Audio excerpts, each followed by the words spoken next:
We need to lock in. We need to lock in. Les gars, faut rester concentré. Faut rester concentré.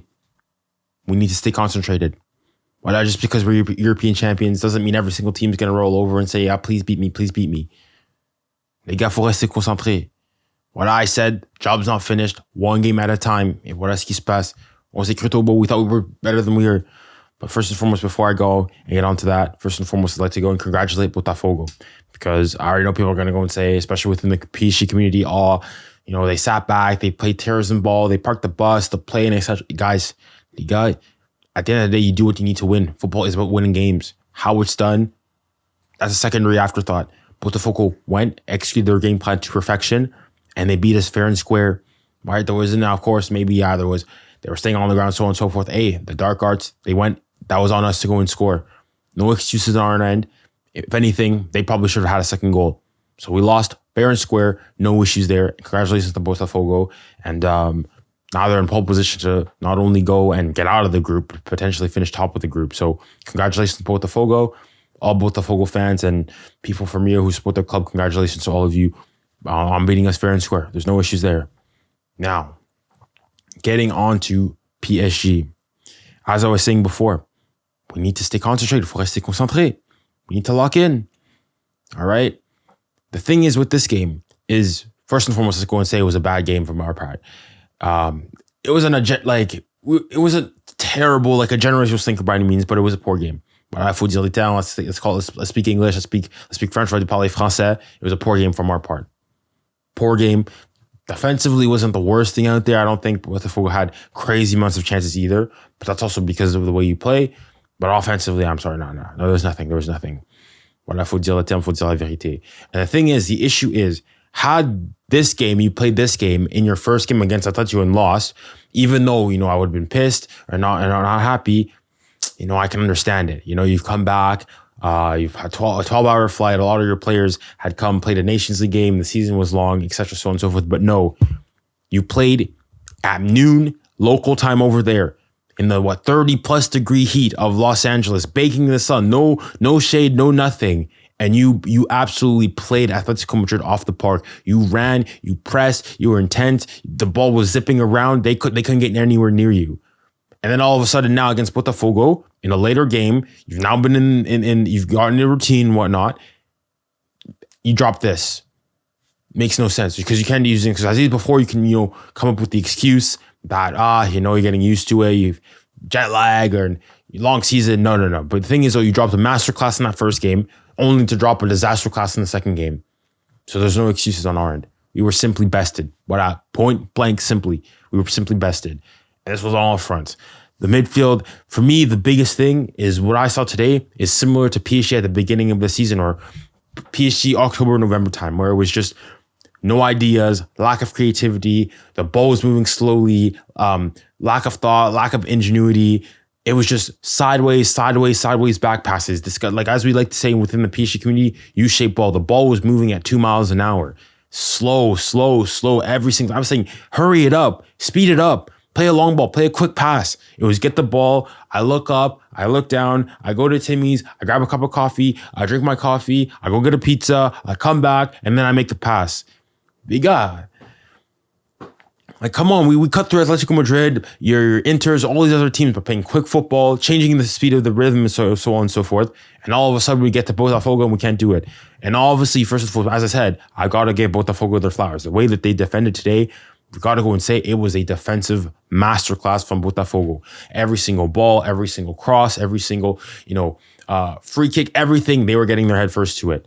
Some of that can also be attributed to PSG's faults. And it's a thing of every single free kick we had, every cross we put in, every corner we had, couldn't even get past the first defender. So that's completely on us. But even when it didn't, Botafogo player was there. It takes a deflection, or they're controlled. They boot it out, they get it out. Obviously, they didn't try to go and play. They didn't try to go and, break play out of the back. No, they got the ball, they hoofed it long. And 𝙎𝙬𝙖𝙞, who, even though you'll go and say that he didn't really have much to do, he was left isolated, for a striker's performance, he had an absolute masterclass today, 𝙎𝙬𝙖𝙞. And I think a lot of clubs are going to be going and eyeing him up. But to get back onto PSG again, I'm going and saying it was just disgusting U-shaped ball.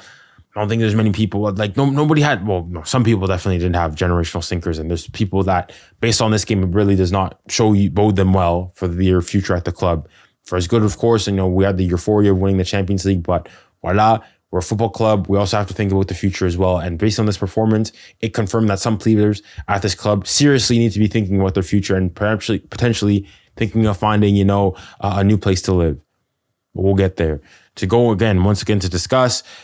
It was just, again, slow, lethargic. Luis Enrique, the squad, the initial starting 11, I've got it here, wasn't bad by any means. Saini Mayulu had a really good entrance. A cameo in the previous game. Warren Zairemi I thought was okay.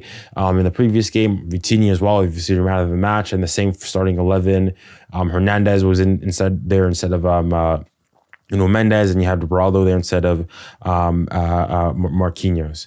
And based on that alone, you go and think, okay, yeah, you've rotated your squad, you played your more difficult game, you want to give some of your players rest, and this team should still be enough to beat Botafogo. You've not gone and underestimated your opponent by any means. You're not gone and fielded your academy players. You fielded perhaps obviously not your best squad, and obviously you think also Dembele is on the bench, and I'll go on talking about Dembele later on, but still, this is a squad that should be more than enough to go and beat Botafogo.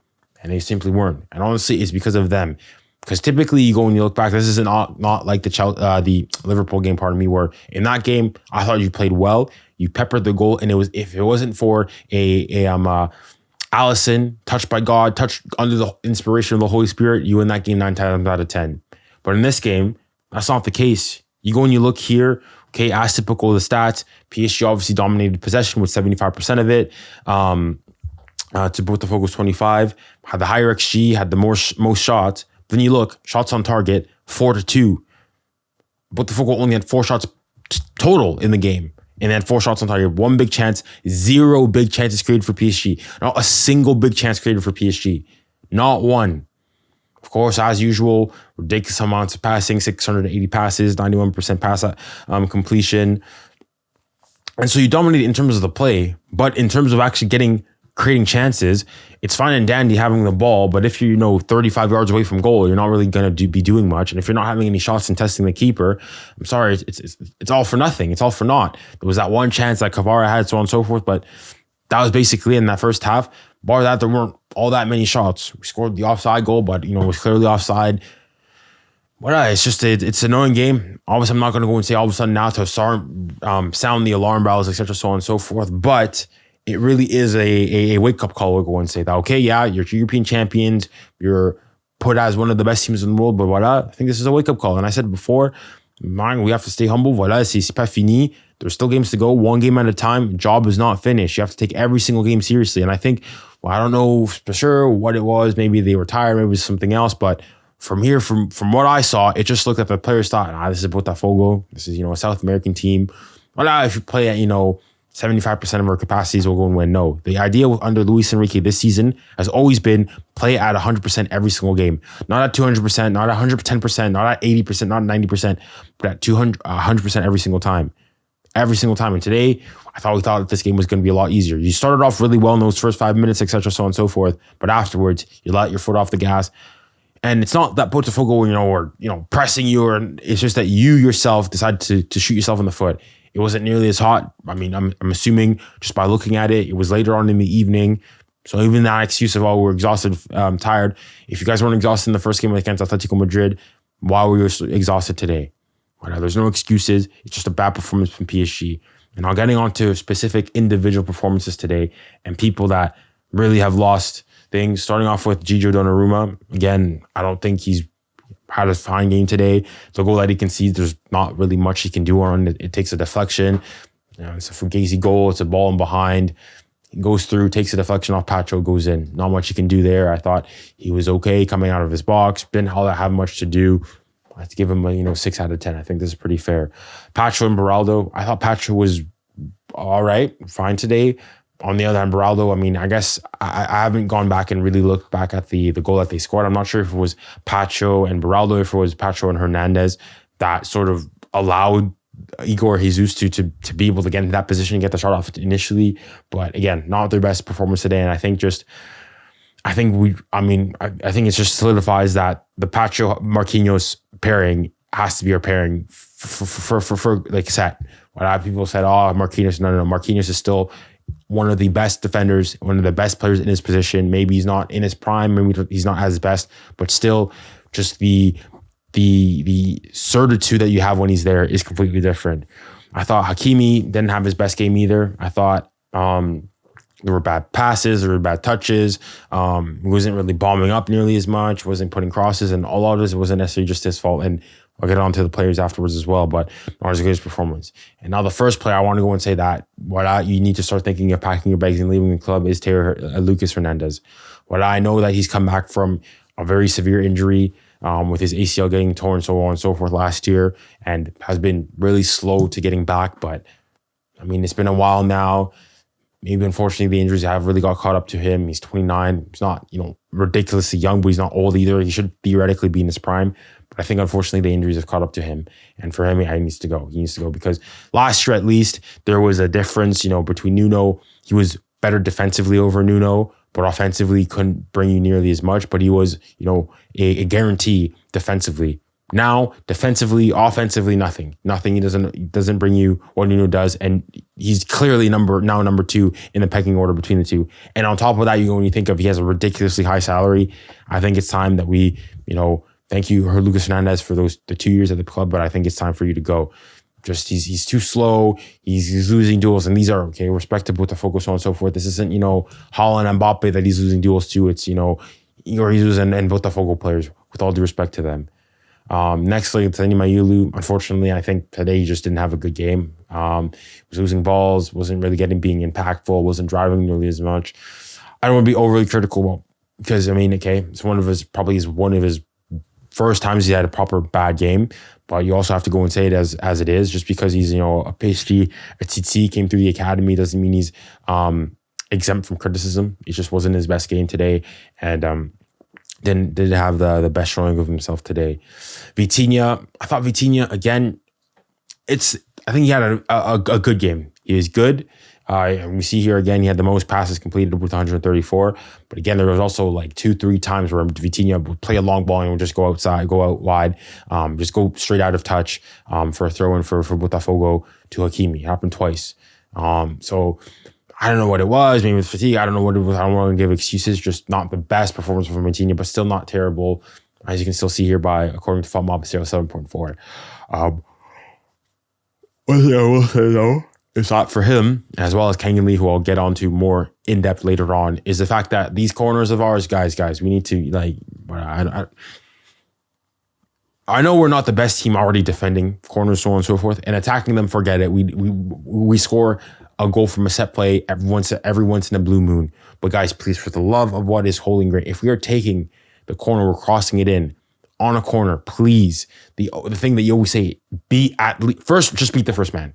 Just beat the first man, because the amount of corners, crosses or whatnot that we're getting, the first man for Botafogo, bang, clears it.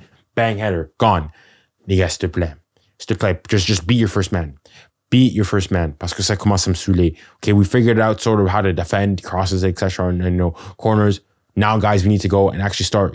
I'm not saying we need to go and hire 𝙎𝙊𝘾𝘼𝙎𝙏, but please, guys, s'il te plaît, par pitié, just a bit more effort. So Vitinha, again, as I said, had an okay game. He was fine. Warren Zaire-Emery, I thought he was fine. Again, not his best performance. I think with the ball, unfortunately, potentially now, the fact that he's not been playing nearly as regularly, I think he really is suffering technically. And don't get me wrong, number one's never been a technical, regista who, silky technical player. Obviously, he's got good technique, so on and so forth. He's a professional. But I think he needs to get more regular playing time and get used to the speed of the game, of passes, etc., so on and so forth. But his work rate outside of that, the running, etc., so forth, I think he was pretty good today. When balls back was decisive. Was his presence was felt in that midfield. It's just that going forward with the ball at his feet, it left a lot to be desired. But again, not the worst, but not great either. And he needs to go and really go, especially harness on that technique. There was a couple the times where he went and made, one of those typical Warren runs where he goes, gets the ball, and, breaks a couple of lines. But we need to be seeing more of that.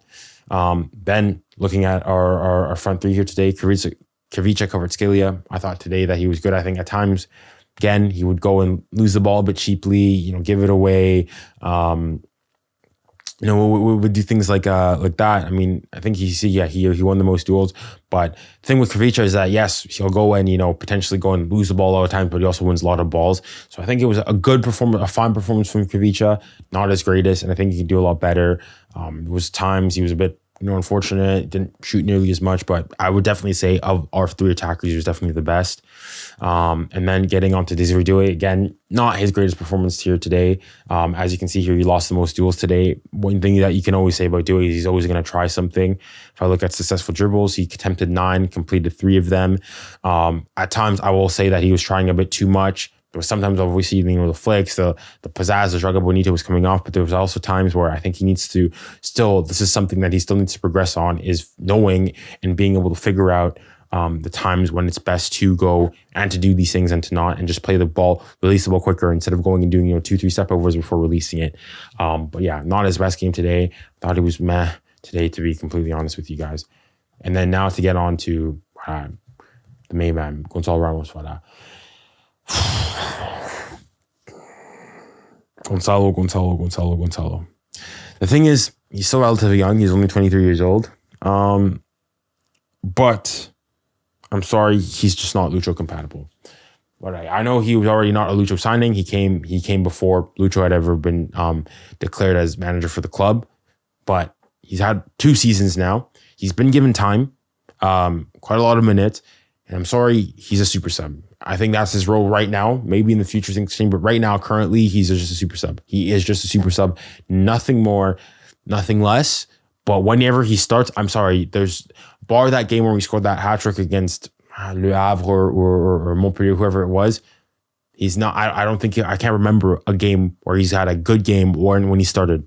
And I'm sorry, for me, if a good offer from a club comes in, he can go. He's free to go. He just doesn't fit into the system. Because the thing is, though, okay, he's a traditional number 9. So I'd at least expect him to, do traditional number 9 type things. So that's hold up the ball, be there for crosses, make proper runs, be the fox in the box, go scat tap-ins, and such, so on and so forth. But he's not there. The amount of times that a good ball was played through and that Botafogo weren't able to clear it, Gonçalo's nowhere to be found. The times that you play a long ball or you don't do it or you play it to him, technically, he's just not there. I just think technically that, I don't know the word in English, but défaillance. There's something that's not quite there. He's not clicking. You can see it's clearly everybody else, the 9 players around him, the outfield players, and then you've got Gonçalo Ramos sort of in there trying to shoehorn him into a puzzle piece that doesn't quite work, but kind of looks okay. That's what it is. And now this gets me on to one of my main points, because especially recently, especially after the Atletico game, and obviously now with the talk of the Ballon d'Or, so on and so forth, it's not to specifically talk about that. I'll make more in-depth videos on this. But specifically to all those people going and saying that, PSG beat Atletico Madrid 4-0 without Dembélé. They don't really need Dembélé, which is why Dembélé is not shouldn't win the Ballon d'Or. Well, you guys see today PSG's press wasn't all that great. Obviously, that's not independent of that, because the press before then against Atletico was absolutely amazing, and Dembélé wasn't there either. But you go and see the difference is that today, in the game today, where maybe Dembélé is not getting nearly as much service, just staying up front, he'll come back down, he'll drop deep, drop as a 10, even as in like a pseudo 8, get the ball and cause havoc, because then the defender or the midfielders don't know, do I pick him up? Do I pick up Doué? Do I pick up? Who do you pick up? They don't know. Not only with that, but his capacity to go and drive at players, we don't have that. Because obviously we've got Doué, who's really good one-on-one on the wing, so on and so forth. Kvara, same thing, and Barco is really good in behind. But a player that can just break the lines with a couple of dribbles, beat a couple men, and just start running at defenders, Dembélé is the best on our team. And this is why I go and say the press, specifically our press, it's disjointed. It's not nearly as effective. And one of the big reasons is because Ousmane Dembélé is not there. People go and say, stats aren't everything. Dribbling isn't everything either. But guys, that aspect of the game, the press, he's our first defender. Ousmane Dembélé is our first defender, has one of the most important crucial roles to PSG with that responsibility. And you see it when he's not there, it's disjointed. We're not sure whether to go, whether to not, who goes where. That's why I'm saying Ousmane Dembélé has been our best player this season.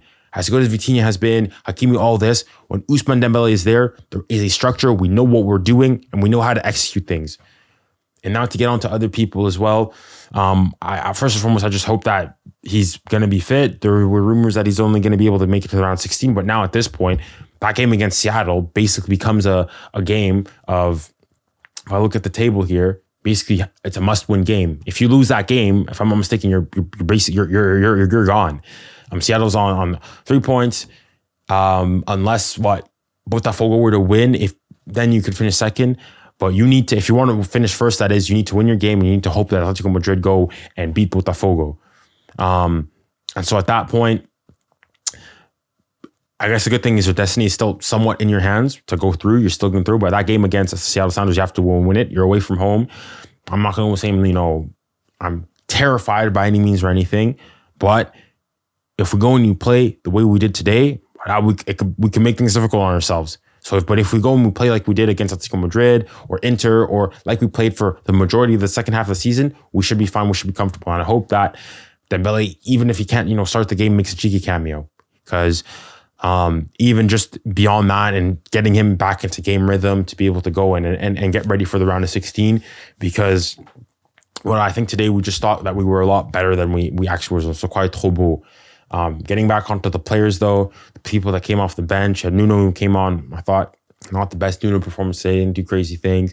Fabian, same thing. João Neves, I thought he was pretty good, won balls, etc. and so forth. 𝙀𝙀𝘾. Thing with 𝙀𝙀𝘾, I don't know what it is. I think he was perfectly fine. They didn't do anything wrong. Except we don't look at him nearly as much. We ping the ball over to 𝙀𝙀𝘾, we give the ball to 𝙀𝙀𝘶, but 𝙀𝙀𝘾 just basically never touches the ball anymore. And maybe 𝙀𝙀𝘀 is not the flashiest, the best, most technically gifted player, but what he has that nobody on our team has is that burst of pace in behind. His ability to go and to body feint, drop a shoulder, and just blow past his man is canny, second to absolutely no one. And I just think we need to play him, switch the ball out to him quickly, and let him take his man one-on-one like a traditional winger and beat him and go and put a ball in the box sometimes. Or sometimes football is simple as that. And then here we go, 𝙀𝙀𝙖. I defended him. I thought he was a really promising player. He's got a really good left foot. He's extremely technical. He's small. He fits that type of profile of a small technical player, but I'm sorry, no. But at this point, it's too much. It's always going backwards. He's never taking on his man one-on-one. The crosses that he's putting in as well aren't all that great. On top of we gave him a penalty yesterday to go and a couple of days ago in the game against Atletico Madrid. He scored it to give him confidence, but even for him, I just don't think that he's necessarily good enough to go into play under with Luis Enrique.